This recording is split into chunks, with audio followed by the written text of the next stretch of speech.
ቅዳሜ ለእሑድ አጥቢያ መጋቢት 5 ሌሊት 7 ሰዓት ሲሆን ከሰማይ የነጎድጓድ ድምፅ ተሰማ።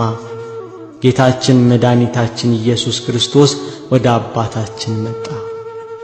በጌታ መውረድ ምድር ራደች፣ ተራሮች ኮረብቶች ተናወጡ፣ ብርቱ ጩኸት ሆነ። ከዚህ በኋላ ጌታችን ኢየሱስ ክርስቶስ ወዳጄ ሰላም ላንተ ይሁን እያለ ፊት ለፊት አናገረው። የተጋድሎውን ዋጋ ዓለምን ጥሎ የመነነበትን ገንዘብን ሁሉ ጥሎ የተከተለ የሚያገኘውን ዋጋ ሰጠው። የማያልፍ የማይቋረጥ ቃል ኪዳን አደረገ።